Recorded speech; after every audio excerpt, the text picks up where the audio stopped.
नमस्कार. दीपक रेगी कथाकथन चॅनलवर तुम्हा सगळ्यांचं मनापासून स्वागत. तुम्ही ऐकतोय पोपटराव भसे यांची प्रतीक्षा ही कादंबरी आणि आज भाग 4.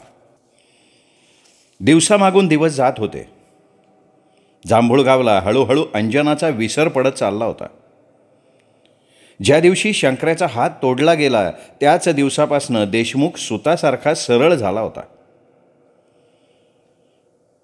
शंकर थोट्या हातानं वाड्यातली पडेल ती कामं करायला लागला होता. देशमुख रामोशांचा संघर्ष वरकरणी संपुष्टात आल्यासारखा वाटत होता तरीसुद्धा संभाजीरावाची भीती नाहीशी झालेली नव्हती. रामोशांशी जवळीक करण्यासाठी त्यांनी मुद्दाम एक युक्ती योजून सदा रामोशाला गणपाकरवी वाड्यावर बोलवून घेतलं. सदा आल्याची वर्दी मिळताच संभाजीराव स्वतः त्याच्या स्वागतासाठी ओसरीवर आला. तो खुश होऊन म्हणाला, "अरे आत ओसरी होई की सदा? अने गणपा." काय मालक? हातातलं काम टाकून गणपानं बाहेर येऊन विचारलं, "अरे हे तो एक सतरंजी टाक आणि चहा ठेवायला सांग." नाही, बरं आहे की हितच. सदा जोत्यावर बसत हात जोडून म्हणाला, "नाही नाही नाही साधा, चल चल चल सतरंजी हो, आमच्याजवळ येऊन बस बरं." अहो तुम्ही मोठी माणसं, तुमच्याजवळ कसं बसायचं? अरे आम्ही सांगतोय म्हणून बस की. सदा अरे एका गावची माणसं आपण. हा, थोडंफार भांड्याला भांडं लागायचंच की. सारा जन्म आपल्याला एकत्र घालवायचं आहे. पाण्यात काठी मारल्यानं पाणी 2 भाग होतं का सांग बरं. चहा प्यायल्यानंतर देशमुखानं साखर पेरणी सुरू केली. त्याशिवाय पर्याय नव्हता. आता कशा पाय आणखीन लाजवताय मालक? लाजवण्याचा प्रश्न नाही रे साधा. तुम्ही शेवटी आमचीच माणसं हे सांगायचं आहे आम्हाला. अरे साखा काय आमचा कोणी दुश्मन नाही. कारण नसताना त्यांनी केस कोर्टामध्ये नेली. आम्ही फक्त आमची रक्कम मागितली. जमिनीचा आम्हाला तोटा आहे का? जाऊ द्या ना मालक, काळं कोळसं उघडून काय पण उपयोग नाही. बरं का निरोप धाडलासा? तुझ्या आबूबद्दल विचारायचं होतं. मागशील ते साल द्यायला आम्ही तयार होत. नाही म्हणू नको. आबू? आबू काय कामाचं आहे तुमच्या? शेतातल्या कामासाठी नकोच येतो, वाड्यातल्या कामासाठी पाहिजे. अरे तुमचा आबू दिसतो तसा नाही आहे. शरीरापेक्षा त्याच्या बुद्धीची जास्त वाढ झालेली आहे. त्याचा आणखीन एक गुण आमच्या लक्षात आला आहे. कोणचा हो? तुझा आबू जेवढा निरुपद्रवी आहे ना तेवढाच महाबिलंदर आहे. म्हणून तो आम्हाला वाड्यात हवा आहे. आणि या निमित्तानं आम्हाला तुमच्याबरोबर उरला सुरला वादपणा नाहीसा करून टाकायचा आहे. आबूचा विचार घेतला पाहिजे. आबूचाच एकट्याचा घेऊ नको, सखा भाऊंचा सुद्धा घे. अरे सखा भाऊ सुद्धा नाही मानणार नाही. कसं बराबर बोलला? अहो जातीसाठी माती खावी लागती. उद्याला कोणी देवचाय नको. चाल सांगतो ना. नाही, अगोदर आबूचा सखा भाऊचा होकार तर मिळू द्या. झालं गेलं गंगेला मिळालं या विचाराचा मी पण आहे. आबू तुमच्याकडे राहिला तर फार मोठी काळजी मिटल बघा माझी. ठीक आहे, मग 2-1 दिवसात ये सांगायला.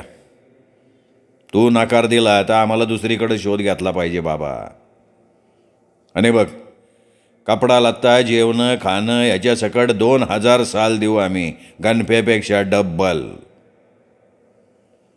2000चा आकडा ऐकताच सदा मनोमन हुरळून गेला. त्या काळच्या मानानं तो आकडा फारच मोठा होता.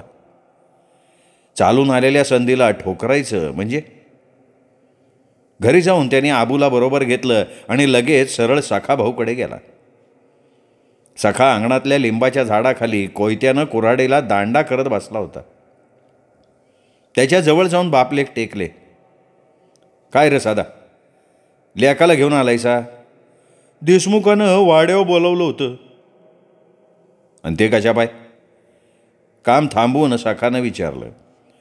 आबूला वाड्यात कामाला ठेव म्हणत होता. तू काय सांगितलं त्यांना?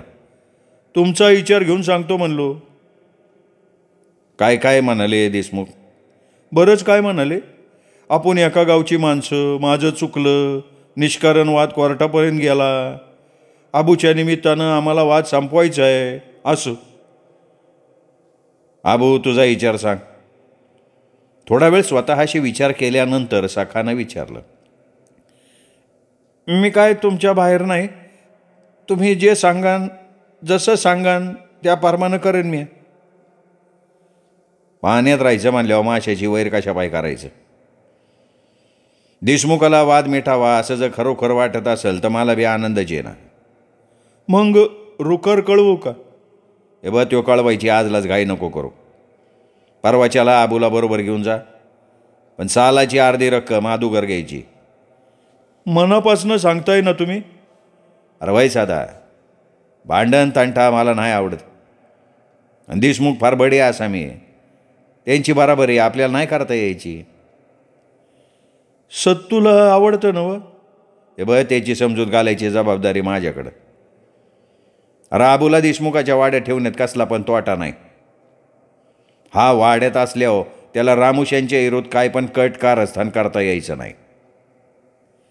तेवढ्यात गजरा एका ताटात चहाचे 3 कप घेऊन अंगणात आली. ताट बापापुढे ठेवून पाणी आणायला आत पळाली. आबूला अंजनाची आठवण आली. त्याच्या काळजात खोलवर कळ उठली. गजरा मोठी झाली की हुबेहूब अंजना ताईसारखी दिसेल असं मनाशी म्हणाला येतो. ती पाणी घेऊन आल्यावर त्याने विचारलं, गजरा शाळेला नाही गेली? आज सुट्टी आहे ना शाळेला. अभ्यास चांगला करते ना? मग या वर्षाला पण पहिला नंबर सोडणार नाही मी. गजरा अभिमानानं उत्तरली. आबूच्या मुखावर आनंद विलसला. चहा पाणी झाल्यानंतर सखा आबूला म्हणाला, आबू, इमानानं वाड्यात काम करायचं बरं का. समद्यांचा एवढा विश्वास मिळवायचा की तुझ्याबद्दल कोणाला पण कसली पण शंका यायला नाही पाहिजे. आणि देशमुखाच्या बारीक गोष्टी ध्यान ठेवीत जा. काय शंका आली तर आम्हाला कळवायला विसरायचं नाही. जातीची आठवण ठेव. आपल्या जातीचा मला अभिमान आहे भाऊ. जातीशी शेवटापतूर इमान ठेवन म्या. आणि त्या शंकराशी दोस्ती कर. कधीतरी तो फुटल्या बिगार राहायचा नाही. त्यावेळी बघू. साप म्हणून आज भुई धोपटायची नाही आपल्याला. भाऊ, तुम्ही काय पण काळजी करू नका. अहो, अंजनाताई माझी पण भन होती. तिला मी शेवटापतूर विसरणार नाही. नागपंचमीचा दिवस होता. पावसाळ्याचे दिवस असल्यानं आसमंत अभ्राच्छादित होतं. दुपारपर्यंत 3 वेळा श्रावणधारांनी धरती मातेला अभ्यंग स्नान घातलं होतं. पवनामाई तुडुंब भरून वाहत होती. तिच्या दोन्ही बाजूंचा डोंगराळ परिसर हिरवागार दिसत होता. एखाद्या नवयुवतीसारखी वनदेवी नटली होती. तिने जणू डोईवर हिरवागार पिवळ्या काठांचा शालू घेऊन आपलं ओसंडतं यौवन झाकून टाकलं होतं. आल्हाददायक वायूच्या लहरीवर लहरी झुळझुळत होत्या. त्यांच्या तालावरती झाडं झुडपं लतावेली नाचत होत्या. पानं फुलं हसत होती आणि पाखरं आनंदानं गात होती. सगळंच वातावरण नवचैतन्यानं न्हाऊन निघालं होतं. दुपारचे 3 वाजून गेले होते. जांभूळ गावातल्या बहुतेक साऱ्या लेकी सुना स्टँड जवळच्या नाथ मंदिरासमोरच्या पटांगणात नागपूजा करून जमा झाल्या होत्या. नागपंचमी हा खेड्यातल्या स्त्रियांचा विशेष आनंदाचा सण. 6 वारी 9 वारी नव्या रंगीबेरंगी साड्या परिधान केलेल्या, मेहंदीनं हात रंगवलेल्या आणि डोईवरच्या आंबाड्यावर वेण्यांवर फुलांचे गजरे माळलेल्या. आनंद साऱ्यांच्याच मुखकमलावरनं ओसंडत होता. काही जणी देवळाजवळच्या दगडी नागोबाची पूजा करत होत्या, काही वारूळ पुजायला गेल्या होत्या, काही जणी गप्पात रंगल्या होत्या, तर काहींनी गाणं घात फेर धरलेला होता. झिम्मा फुगड्यानं रंग भरला होता. थोरा मोठ्यांच्या लेकी सुना आपला थोरपणा विसरल्या होत्या आणि गरिबांच्याही आपला दुबळेपणा. पटांगणाच्या शेजारी 50-60 पावलांवर असलेल्या भल्या मोठ्या वडाच्या झाडावर तरुणांनी झोका टांगला होता. तिथंही जणू जत्रेचं स्वरूप आलेलं होतं. एक नागपंचमी आणि दुसरी गावची यात्रा, हे 2च दिवस तिथल्या तरुण तरुणींचे आवडीचे दिवस. गाठी भेटी, गप्पा गोष्टी, हसणं खिदळणं, खेळणं आणि नेत्रपल्लवीपासून ते पटवापटवीपर्यंत सुद्धा सगळ्या गोष्टी आपोआप घडतात. वर्षभर या 2 दिवसांची आतुरतेनं वाट पाहायची आणि हे दिवस आले की सगळ्यांची मुक्त हस्ते उधळण करायची. फेराचा आकार हळूहळू वाढत होता. कुणीतरी चांगल्या गळ्याची माहेरवाशीण मधुर स्वरात फेराचं गाणं गात होती. बाकीच्या तिच्या मागून प्रत्येक पावलागणिक कमरेत वाकून ते गाणं गात होत्या. त्यात फुगडी, झिम्म्याचे लयबद्ध नाच मिसळत होते. तिकडे झोकाही उंच उंच नेण्याची शर्यत लागली होती. तोंडानं समोरच्या फांदीचं पान तोडायचं होतं. एखाद्या जोडीनं पान तोडलं की टाळ्यांचा गजर होत होता. पारावरच्या दगडी फरशीवर बसून प्रसन्न चित्तानं विश्वास ही सारी दृश्य बघत होता. 2-3 वर्ष विश्वास पुण्याच्या शाळेत शिक्षण घेत असल्यामुळे तिथल्या पोरापोरीत जरी त्याला मिसळता आलं नाही तरी तो त्या वातावरणाशी एकरूप होऊन गेला होता. त्याच्या बोलण्यात पुणेरी रुबाब आणि पेहरावातही पुणेरी ऐट होती. तरीही त्याला आपल्या गावाबद्दल, गावातल्या रीतिरिवाजांबद्दल आणि लोकांबद्दल फार आकर्षण आणि आपुलकी होती. 14-15 वर्ष वयाचा असेल विश्वास. गोऱ्या मुखड्याच्या ओठावर नुकतंच मिसरूड फुटायला लागलं होतं. अवखळ बालिशपणा बराचसा कमी झाला होता. संभाजीराव देशमुखाची तो हुबेहूब प्रतिकृती होता. परंतु बापाच्या आणि त्याच्या स्वभावात मात्र जमीन आसमाना एवढा फरक होता. एका पायानं अधू असलेला जयवंता शिंप्याचा एकुलता एक मुलगा परशुराम विश्वास शेजारी बसला होता. परशुराम विश्वासचा एकमेव जीवश्च कंठश्च मित्र होता. विश्वास जांभूळगावी आला आणि त्याच्याबरोबर परशुराम नाही असं क्वचितच घडत असे. 1-2 मित्र विश्वासला झोक्यावर बसण्यासाठी बोलवायला आले, परंतु शेजारी परशुराम असल्यामुळे त्यांनी नकार दिला. झुल्यावर बसण्यापेक्षा प्रत्येक तरुण तरुणीचं निरीक्षण करत त्यांचे बदलत जाणारे रंग पाहणं त्याला अधिक आनंदायी वाटत होतं. त्यात परशुराम पडला मिश्किल स्वभावाचा. एक किस्सा ऐकवत होता. विश्वास, नाथाच्या दर्शनाला गेलता का? मग तू येण्या अगोदर जाणार होतो, पण सगळा मंडप बायांनी आणि पोरींनी गच्च भरला होता म्हणून नाही गेलो. आता चालायचं का? पोरांनी पाहिलं तर अरे देवळात जाणार आहे आपण. जेम्हा फुगड्या खेळायला नाही काय? नाही रे, तरीसुद्धा ते टवाळी करतील. आता ते कोणाची टावाळी नाही करत. चल जाऊ चल. सकाळपासनं 2 निरोप पाठवले तुला. विश्वास परशुरामाला हाताचा आधार देऊन उठवत म्हणाला. अरे बानं नेटानं बसवलं होतं.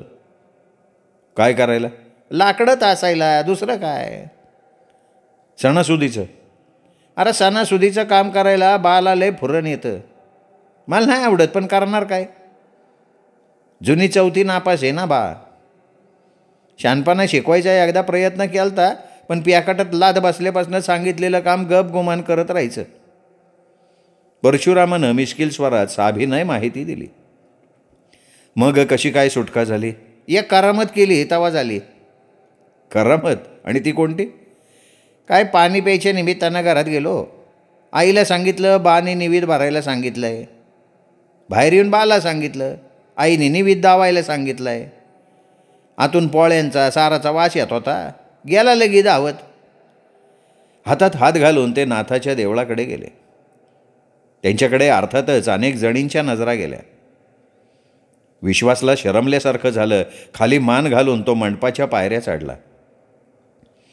नाथाच्या दर्शनाला आपण उद्या यायला हवं होतं परशु. उद्या? उद्या का? अरे किती नजरा आपल्यावर खिळल्या होत्या, बघितलं नाहीस? आपल्यावर नाही, फक्त तुझ्यावर. ते मंडपात शिरले तर मंडपाच्या एका दगडी खांबाआड उभ्या असलेल्या 12-13 वर्षांच्या मुलीकडे विश्वासचं लक्ष गेलं. जांभळ्या परकर झंपरमधली रेखीव चेहऱ्याची सुडौल बांध्याची ती गोरीपान रेखीव मुलगी मुसमुसत होती. क्षणभरच विश्वासची आणि तिची नजरानजर झाली. विश्वासला तिच्या नजरेत फार मोठी करुणा दिसली. तिने झटकन आपल्या गालावरचे अश्रू पुसले आणि लगेच ती खाली मान घालून बाजूच्या दरवाज्यातनं बाहेर गेली. पहिल्यांदा विश्वासला फार आश्चर्य वाटलं, पण नंतर अशा आनंदाच्या दिवशी ही का रडत असावी त्यांनी स्वतःलाच प्रश्न विचारला. तिच्याविषयीच्या सहानुभूतीनं त्याचं मन काठोकाठ भरलं. त्याच्या चेहऱ्यावरचं प्रश्नचिन्ह बघून परशुरामानं विचारलं, ओळखलं नाही वय तिला? पाहिल्यासारखी वाटतीये पण. अरे रामोशाच्या वाड्यातल्या सखा भाऊची पोरगी गजरा. हां, आत्ता आलं लक्षात. विश्वासला तिच्या आसवांचा अर्थ लक्षात आला. नागपंचमीच्या दिवशी बहिणीची आठवण आली नाही तर ती बहीण कसली? अंजनाची गोजिरी मूर्ती विश्वासच्या नजरेपुढे साकारली. आठवणींच्या धुक्यापलीकडे अंतर्धान पावलेली अंजनाची आत्महत्या त्याला आठवली. अरे बहिणीची आठवण येऊन रडत असन. तू पाहिलं नाही गेल्या वर्षी सुद्धा गजरा नागपंचमीच्या दिवशी याच ठिकाणी रडत उभी होती. परशु, अरे अंजनाच्या मृत्यूच्या वेळी मी इथेच होतो. तू दिवाळीसाठी मामाच्या गावी गेला होतास. फक्त 8 दिवस राहिलो आणि लगेच पुण्याला निघून गेलो. अजूनही कधीकधी अंजनाची मूर्ती डोळ्यांसमोर उभी राहते. आपल्याला एवढं वाईट वाटतं तर बहिणीच्या आठवणीनं गजरा खरोखर वेडी झाली असेल. अरे लागोपाठ 4 वर्ष अंजनानं फेराची गाणी गायली, पण गजराचा आवाज तिच्यापेक्षा लय गोड आहे बरं का. ते तिथनं निघाले. डिसेंबर महिना होता. नाताळची सुट्टी लागली होती. सुट्टीमुळे विश्वास जांभूळगावला आला होता. ज्वारी होरड्यावर आली होती. भुईमुगाची काढणी संपत आली होती. लिफ्टचं पाणी शेतातनं खेळायला लागलं होतं. जागोजागी विहिरीवरच्या मोटांचा आवाज कुईकुई करू लागला होता. सकाळी 10 वाजताच गजरा आईबरोबर गेली होती. सत्या लखूनं न्याहारी केल्यावर आईच्या ताटात ती जेवली आणि विहिरीच्या थारोळ्यात जाऊन पाय सोडून बसली. आई शेतातली धसकटं वेचायला केव्हा गेली ते सुद्धा तिला समजलं नाही. 12 वाजून गेले असतील. वारा पडलेला असल्यामुळे वातावरण तापलेलं होतं. थारोळ्यात पाणी होतं. पाण्यात गजराचे पाय नाचत होते. वरतून आंब्याची सावली होती.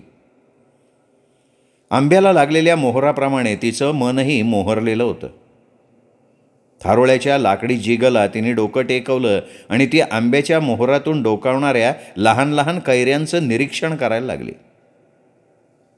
पानांची सळसळ होत होती, त्यामुळे तुऱ्यांचे घोस शांतपणे झोके घेत असल्याप्रमाणे वाटत होते.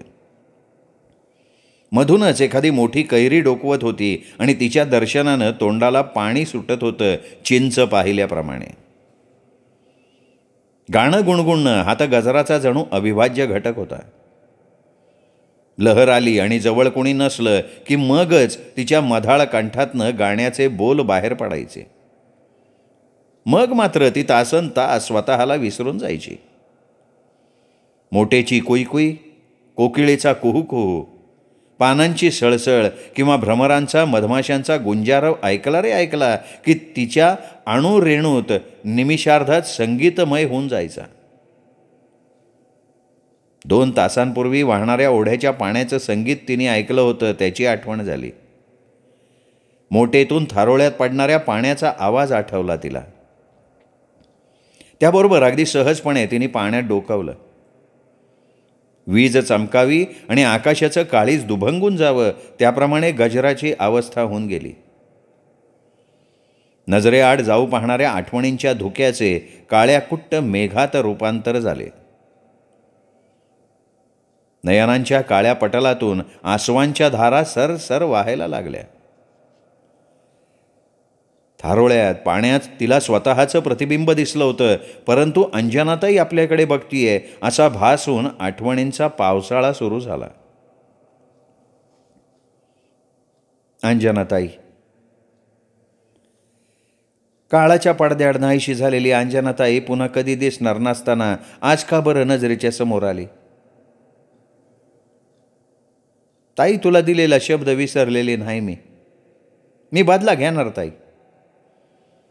त्यावेळी मला पाहिजे तेवढी समज नव्हती, पण तुझ्यावर झालेल्या अतिप्रसंगाचा अर्थ आज मला कळतोय ताई. तुझ्या आत्महत्येचं कारण थोडंफार उमगलंय. ताई, तू आत्महत्या करायला नको होती. बाकी काय केलं असतं ना तरी चाललं असतं. त्या उंबरवाड्याला मी विसरलेलं नाही ताई. तुझ्या रूपानं माझ्या संगीताचा साज त्या उंबरवाड्यानं हिरावून यालाय. माझ्या सतारीची एक तार त्या उंबरवाड्यानं गिळंकृत केली ताई. कशी विसरू तुला ताई मी, कशी? स्वगत बोलत हुंदका अनावर झाल्यामुळे गजरा अश्रू ढाळायला लागली. मन थोडं शांत झाल्यावर गजरानं धावेवरचा वाळूचा एक खडा उचलला आणि थारोळ्यात टाकला. डुबुक कसा आवाज झाला. पाण्यावर शेकडो तरंग उमटले. गजराच्या प्रतिबिंबातून डोकावणारी तिची ताई अंजना तिच्या डोळ्यांपुढून अंतर्धान पावली. गजरानं पाण्यात पुन्हा डोकावून बघितलं, परंतु ती पुन्हा दिसली नाही. मन विषण्णलं होतं. अंजनाताईच्या कैक आठवणी मन कुरतडायला लागल्या होत्या. खपली धरलेल्या जखमातून पुन्हा रक्त भळभळायला लागलं. यातनांच्या या पाणलोटात तिला प्रिय असलेलं भावगीत अकल्पितपणे आठवलं आणि दर्दभऱ्या स्वरात ती गायला लागली. भावगीत या ओठामधले दाऊ कुणाला आज गाऊनी. भावगीत या ओठामधले दाऊ कुणाला आज गाऊन. मनी यातना जळे अंतर दाही दिशांना दिसे अंधार. मनी यातना जळे अंतर दाही दिशांना दिसे अंधार. येतो फिरूनी डोळे भरून कुणा आळवू गीतामधून. त्याचवेळी संभाजीरावांचा विश्वास पांदीनं मधल्या डोंगराच्या पायथ्याच्या भुईमुगाच्या शेताकडे जात होता. कारुण्य रसानं ओथंबलेले गजराचे मधुर स्वर कानावर पडताच तो जागच्या जागी थांबला. तो गजराचाच आवाज आहे हे त्यांनी नंतर ओळखलं. त्याला जरी संगीत अवगत नव्हतं तरी आवड मात्र होती. संगीताची खानदानी रसिकता त्याच्याजवळ होती. कोण गातंय याचा विचार न करता त्याचे पाय आपोआप विहिरीकडे वळले. त्या भाववेड्या गीताच्या नादमधुर बोलांनी तो एवढा तन्मय झाला होता की तो आंब्याच्या झाडाजवळ कधी येऊन पोहोचला ते सुद्धा त्याला समजलं नाही. गजराचं त्याच्याकडे लक्ष नव्हतंच. ती गातच होती. तेच वादळ तीच भरती आज अधरी याद शोधती. तेच वादळ तीच भरती आज अधरी याद शोधिती. पूर लोटता जाते भिजून तार तुटली सूर जोडून. विश्वास मंत्रमुग्ध होऊन गेला होता. गजराचा आर्त स्वर त्याच्या काळजाला भिडला होता. गाणं ऐकताना तो पहिल्यांदा इतका वेळ बेहोश झाला होता. गीत आळवताना गजराच्या गालांवरनं आसवांच्या धारा वाहत होत्या. त्या अश्रुधारांनी विश्वासच्या काळजालाच हात घातला. तिनं अंजनावर केलेल्या जीवापाड प्रेमाची त्याला प्रचिती आणून दिली. अगाध प्रीतीच्या गजराच्या तोंडून ओसळणाऱ्या मौक्तिक माळा जीवाचा कान करून ऐकताना त्याचं गजराच्या सौंदर्याकडे लक्ष गेलंच नाही. गजरानं शेवटचं कडवं आळवायला सुरुवात केली. नाही थांबला लय झंकार. नाही थांबला लय झंकार. जरी बेसूर झाली सतार.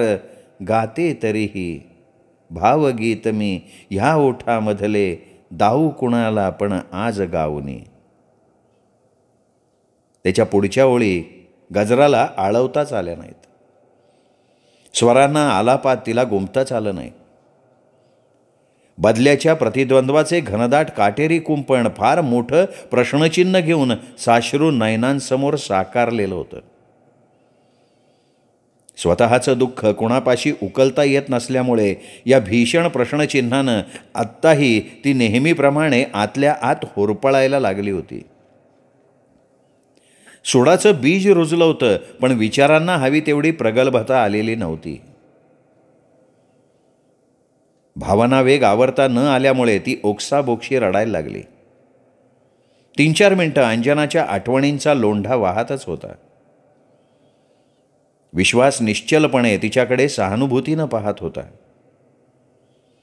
मन मोकळं झाल्यावर गजरानं डोळे पुसून जेव्हा आंब्याच्या झाडाकडे बघितलं तेव्हा तिला विश्वासच्या अस्तित्वाची जाणीव झाली.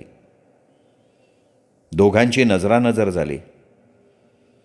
आंब्याच्या झाडाजवळ विश्वास उभा आहे यावर तिचा क्षणभर विश्वासच नाही बसला. दुसऱ्यांदा विश्वास तिच्यासमोर अनपेक्षितपणे आला होता. मनाला मोहिनी घालणारं असं त्याचं सुंदर रूप होतं. त्यांनी कडक इस्त्रीचा सफेद पायजामा आणि त्यावर सैलसर पिवळा रेशमी नेहरू शर्ट घातला होता. गोरा पान वर्ण, काळेभोर डोळे, मुखावर बुद्धीची झाक, डोईवर काळ्या कुरळ्या केसांची आकर्षक रचना, भरदार उंचीपुरी शरीरयष्टी बघताना गजराला विश्वास अतिशय आवडला. कुणालाही आवडेल असाच तो आकर्षक व्यक्तिमत्वाचा आहे. त्याला बघताना गजरा स्वतःला विसरून गेली. विश्वास संभाजीराव देशमुखांचा मुलगा आहे हे सुद्धा ती विसरली. एखाद्या नितांत सुंदर राजकुमारासारखा वाटला तिला तो.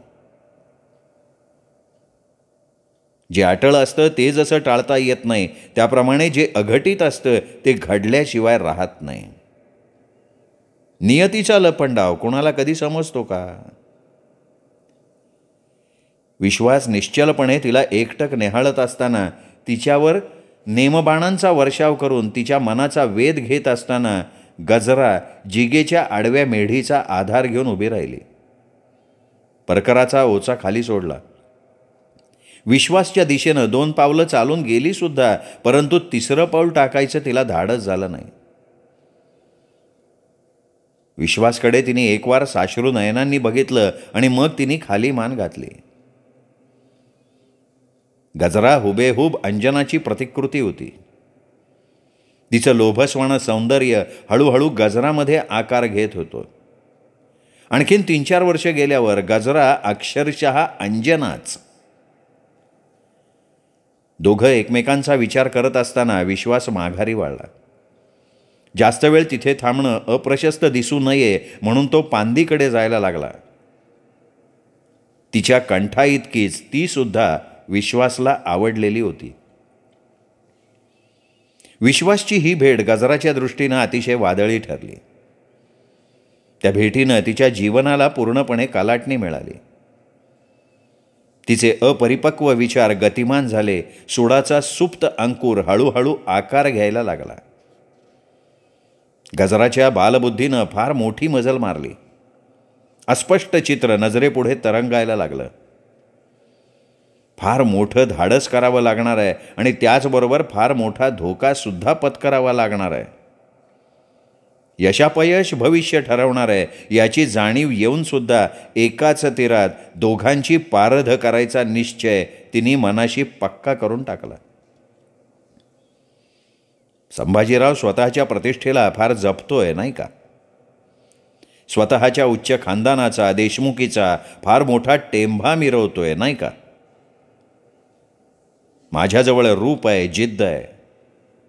वाटेल ते प्रयास करून मी देशमुखाची प्रतिष्ठा धुळीला मिळवल्याशिवाय राहणार नाही. भले मग मला अंजनाताईप्रमाणे संपावं लागलं तरी 72.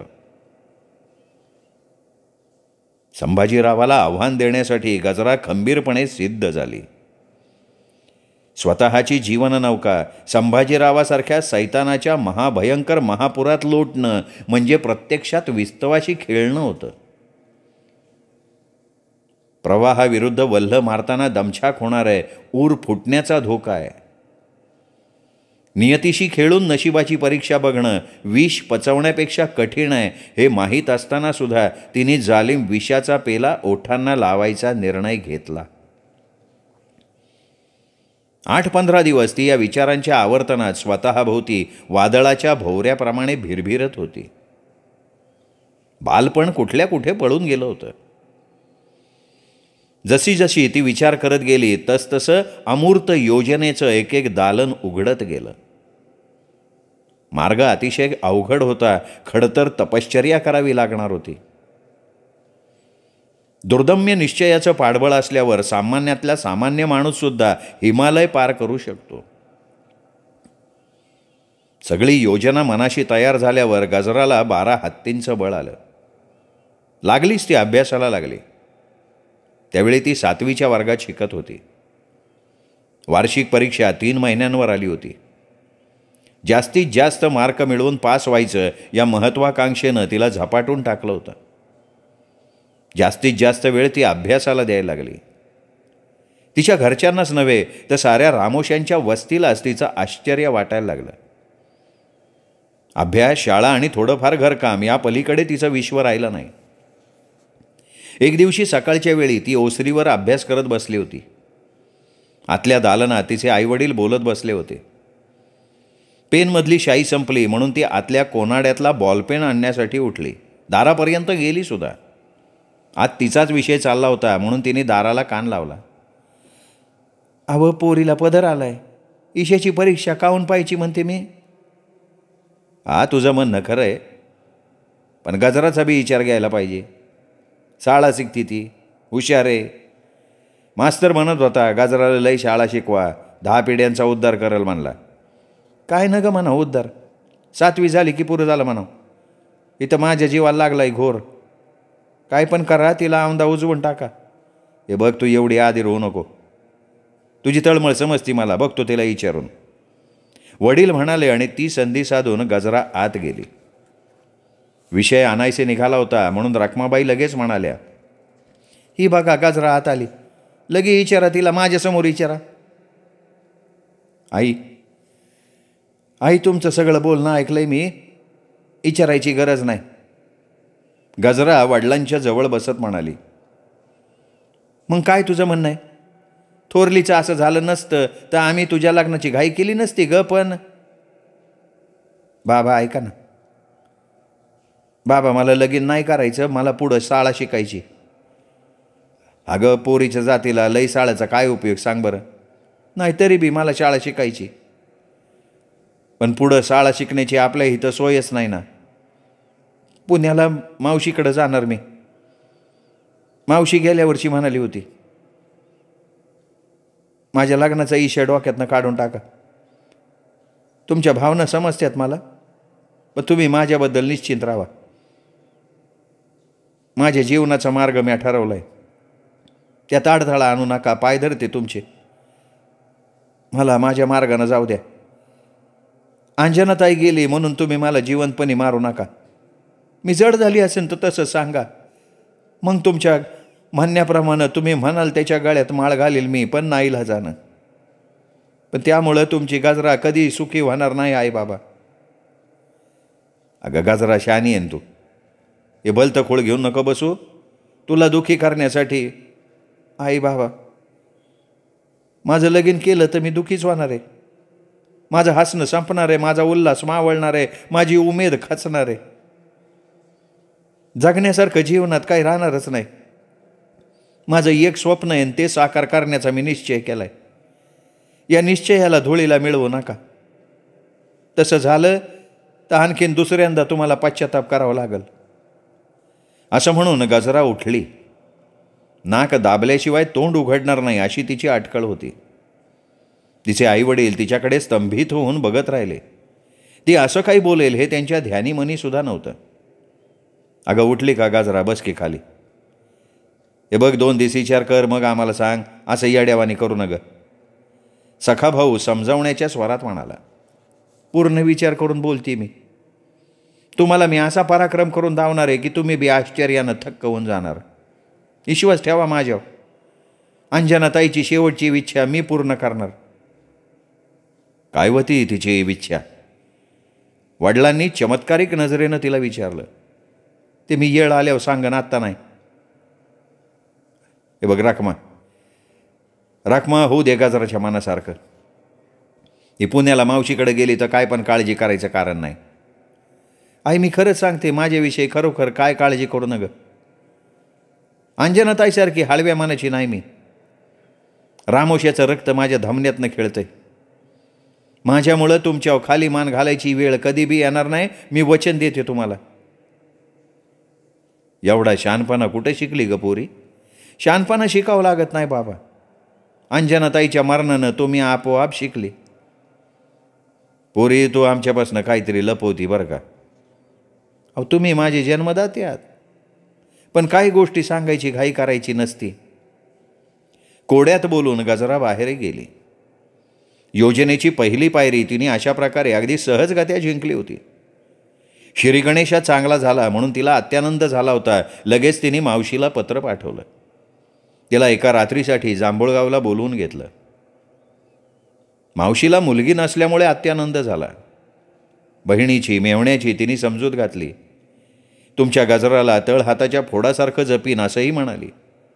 मग मात्र सखाभाऊंनी खळखळ केली नाही. रखमानं जास्त ताणून धरलं नाही. गजराची सगळी जबाबदारी तिच्यावर सोपून मोकळे झाले. त्या रात्री आईच्या कुशीत झोपल्यावर गजराला गुरुजींच्या बोलण्याची आठवण झाली. एक दिवशी त्यांनी महाभारतावरचं स्वतःचं मत परखडपणे विद्यार्थ्यांना ऐकवलं होतं. पांडवांनी फार विचारपूर्वक महायुद्धाचा निर्णय घेतला. या निर्णयामागे एका तेजस्वी स्त्रीची फार मोठी प्रेरणा होती. त्या स्त्रीचं नाव द्रौपदी. स्वाभिमान दुखावला गेला होता. रजस्वला असतानाही तिच्या पावित्र्याची विटंबना झाली होती. त्या साध्वीला, तपस्वितेला कुरूंच्या विराट सभेत विवस्त्र करण्यात आलं. मी म्हणणाऱ्या वीरांनी लाजेनं खाली माना घातल्या. पापाची परिसीमा झाली. पतिव्रतेच्या आक्रोशानं अनेकांचे कान बधीर झाले. अखेर त्याच द्रौपदीवर बिजली बनायची वेळ आली. बदल्याची आग गगनाला भिडली. जवळजवळ 15 वर्ष ती कौरवांच्या नाशाची वाट बघत पांडवांच्या भोवती तळपत होती. त्या अन्यायाची तिने पांडवांना वारंवार आठवण करून दिली नसती तर कदाचित पांडवांनी महायुद्धाचा निर्णय घेतला नसता. सत्याचा विजय झाला नसता आणि धर्तीवरचं पापसुद्धा कमी झालं नसतं.